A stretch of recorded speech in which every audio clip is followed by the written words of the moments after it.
नमस्कार दोस्तों, मैं दिग्विजय सिंह आप सबका बहुत स्वागत करता हूं दिग्विजय इकोनॉमिका में। कैसे हैं आप लोग और कैसे चल रही है आपकी जीत की तैयारी।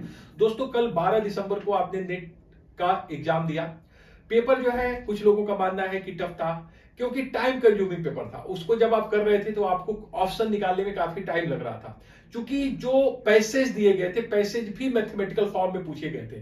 तो ऐसे अधिकांश बच्चे जो यूपी के हैं, बिहार के हैं, मध्य प्रदेश के हैं, राजस्थान के हैं और बहुत से हिंदी भाषी बच्चे जो बेसिकली इकोनॉमिक्स का मतलब थियरी समझते हैं, थोड़ा सा मैथमेटिकल चीजों को बाहर रखते हैं अपने जो है स्पेशलाइजेशन के एरिया से, उनको प्रॉब्लम क्रिएट हुआ। तो आपको थोड़ी सी अपनी स्ट्रेटजी को चेंज करनी पड़ेगी। थोड़ा सा मैथमेटिकल बैकग्राउंड जिनका नहीं है उनको थोड़ा सा फोकस करना पड़ेगा, उनको जो है कैलकुलस पढ़ना पड़ेगा एक बार, थोड़ा सा जो है उनको स्टैटिस्टिक्स पे फोकस करना पड़ेगा।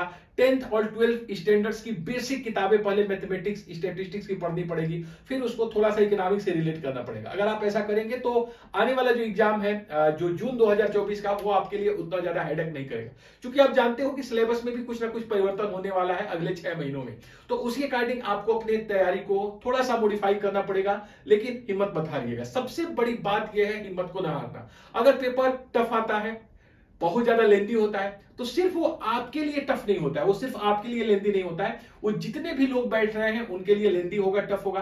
बट ये मैं जरूर मानूंगा कि जो ऐसे बच्चे जिनका मीडियम इंग्लिश है या फिर जो उस एटमॉस्फेयर में रह रहे हैं या ऐसे ही चीजों को डील कर रहे हैं, उनके लिए थोड़ा सा कंपेरेटिव एडवांटेज हो जाता है। तो फिर भी आपको हार नहीं मानना है और अपने तैयारी को थोड़ा सा अकॉर्डिंग टू एग्जाम आपको मॉडिफाई करना है।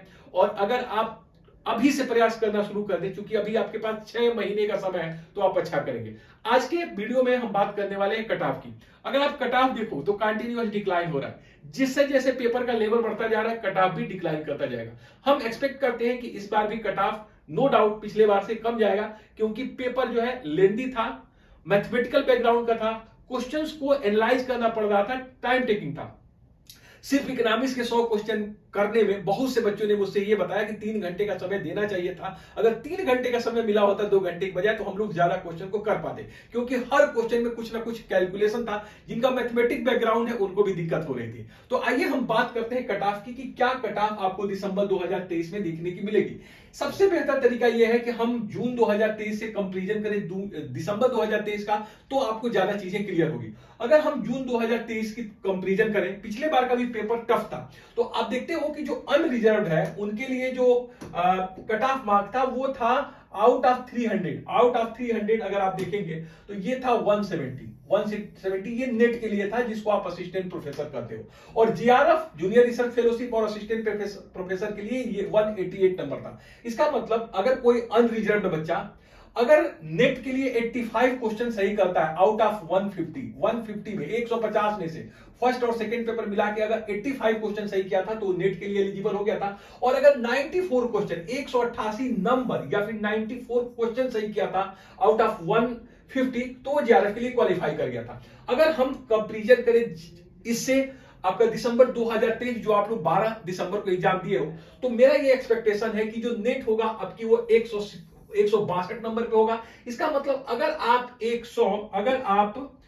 आप 150 में से 150 क्वेश्चन में से अगर आप 81 क्वेश्चन सही करके आए हो, तो आप उम्मीद करिए पूरी तरीके से कि आपका नेट क्वालिफाई होगा, असिस्टेंट प्रोफेसर के लिए आप क्वालिफाई हो जाओगे। और जीआरएफ के लिए मैं ये मानता हूं कि 180 मार्क जाएगा, मतलब आप आउट ऑफ 150 अगर आप 90 क्वेश्चन सही किए हो first and second paper both, अगर आपको दोनों के मिला के अगर 90 नंबर सही है, तो आप जैसा कि देख रहे हो जो फर्स्ट पेपर था वो उतना ज्यादा टफ नहीं था। तो अगर आपने 60 क्वेश्चन इकोनॉमिक्स में कर दिया है या 62 क्वेश्चन कर दिया है और यहां आप 28 कर दिए हो, या यहां पे अगर आप जो है 60 किए हो, यहां पे 30 किए हो, तो तुम क्वालिफाई हो सकते हो जीआरएफ के लिए। तो अनरिजर्व्ड के लिए मेरा उम्मीद है 60% ये कट ऑफ होगा। मतलब 150 में से अगर 90 नंबर आप क्वेश्चन सही किए हो या 180 नंबर आप अटेंड किए हो, तो आप जीआरएफ के लिए क्वालिफाई हो जाओगे। अगर आप यहां पे यहां अगर बात करूं नेट के लिए, तो 150 में से अगर 81 क्वेश्चन आपके सही हैं, तो आप नेट के लिए क्वालिफाई हो जाओगे। 90 क्वेश्चन सही है तो आप क्वालिफाई हो जाओगे जीआरएफ के लिए। अगर हम ईडब्ल्यूएस की बात करें, इकोनॉमिक वीकर सेक्शन के लिए, तो यहां पिछले बार आप देखोगे मेरी टीम की गई थी, इससे कंपैरिजन करो तो काफी कम 154 गई थी ईडब्ल्यूएस के लिए और 178 गई थी आपके जीआरएफ के लिए। इससे अगर कंपैरिजन आप दिसंबर 2023 का पेपर का करोगे तो ईडब्ल्यूएस के लिए 144 होगा। मतलब अगर ये 150 क्वेश्चन में से अगर 72 क्वेश्चन कर देते हैं तो ये नेट के लिए क्वालिफाई हो जाएंगे, जो कि 50% से भी कम है। इसी तरीके से अगर 170 अगर नंबर ले आने या फिर 88 क्वेश्चन, 150 क्वेश्चन में से दोनों पेपर मिला के, फर्स्ट एंड सेकंड दोनों के मिला के अगर ये 85 क्वेश्चन सही करते हैं तो आप क्वालिफाई हो जाओगे ईडब्ल्यूएस में। आप जानते हो कि ईडब्ल्यूएस के मेरिट में और ओबीसी के कट ऑफ में कोई अंतर ज्यादा नहीं होता है, लगभग जो है एक ही बराबर होते हैं, इक्वल होते हैं। तो अगर आप ओबीसी कैटेगरी में आते हो और 152 अगर आप 152 जो है नंबर पाते हो, इसका मतलब दोनों पेपर मिला के अगर 150 में से आपका 76 क्वेश्चन सही है तो we will qualify for NET. किसमें? ये था आपका जून 2023 का। इसका अगर आप कंपैरिजन यहां से कर दो, अगर आप दिसंबर 2023 के एग्जाम से, तो इसका जो मेरिट जाएगी वो 142, लगभग 10 नंबर कम। मतलब अगर आप 71 क्वेश्चन फर्स्ट और सेकंड पेपर मिला के करते हो आउट ऑफ 150, तो 71 क्वेश्चन अगर आप ओबीसी बैकग्राउंड के हो, मतलब अगर आपका क्वेश्चन 50 और प्लस 21, अगर आपने इकोनॉमिक्स में 50 क्वेश्चन किया है आउट ऑफ 100 और 50 में से 21 क्वेश्चन किया है तुम लोग फर्स्ट पेपर में, तो आप क्वालिफाई हो जाओगे। तो इकोनॉमिक्स में 50 और जीएस में अगर 21 है तो आप क्वालिफाई हो जाओगे नेट के लिए।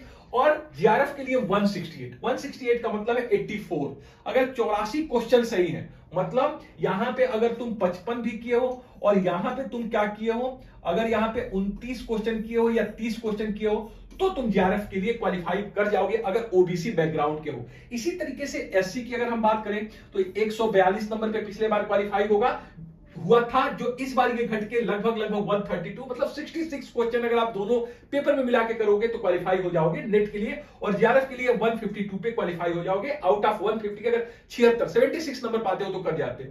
इसी तरीके से एसटी के लिए हम बात करें तो पिछले बार जो है 136 पे हुआ था, इस बार 125 से 126 नंबर पे होगा और 63 पे अगर आप आसपास अगर आते हो, नंबर पाते हो दोनों में मिला के, तो नेट होगा। बाकी अगर 71 क्वेश्चन कर देते हो तो ये हो जाएगा जीआरएफ। तो ये आप इसका स्क्रीनशॉट खींच सकते हो। कहने का मतलब है कि जितना पेपर का लेवल बढ़ता जाएगा, जितना ज्यादा टाइम कंज्यूमिंग, जितना ज्यादा एनालिटिकल बेस्ड क्वेश्चन होगा, जितना ज्यादा डेरिवेशन ज्यादा होगा, उतना ज्यादा मेरिट हाई जाएगी। तो डोंट वरी, ज्यादा चिंता करने की जरूरत नहीं है। अगर जिन लोगों ने अगर क्वेश्चन अटेंड किया है इकोनॉमिक्स में, अगर 60 क्वेश्चन अगर कर दिया है तो आप बहुत सेफ स्थिति में हो। अगर आपने 50 से ज्यादा किया है तो भी आप नेट के लिए जा रहे हो, उसमें ज्यादा जो है चिंता मत करिए। तो कुल मिला के थोड़ा सा बदलते हुए डायमेंशन में चीजें बदल रही है, देश ही बदल रहा है, तो हर चीजें कहीं ना कहीं बदल रही है। तो आपको थोड़ा सा यहां पे ध्यान देना होगा कि इकोनॉमिक्स को हम थोड़ा सा मैथमेटिकल बैकग्राउंड से देखें, चाहे वो माइक्रो का पेपर हो, मैक्रो का पेपर हो, थोड़ा सा हम अपने प्रणाली को चेंज करें। तो हम आपके साथ हैं। जिस तरीके से एनटीए अपने प्रणाली में चेंज करेगा, हम पूरा प्रयास करेंगे कि हम लोग भी उसी अकॉर्डिंग आपको चीजें प्रोवाइड करें। तो आप लोग बिल्कुल निराश मत होइए। अगर आपका एग्जाम बहुत अच्छा नहीं हुआ है तो अभी भी आपके पास 6 महीने का समय है। 6 महीने में बहुत कुछ बदल सकता है, लेकिन देर ना हो जाए, ज्यादा दिन आराम मत करिए। अगर आप एग्जाम देके आए हो तो बस 2-4 दिन आराम करिए, अपने टारगेट की तरफ, अपने लक्ष्य की तरफ पूरे के पूरे कंसंट्रेशन के साथ एक बार लग जाओ।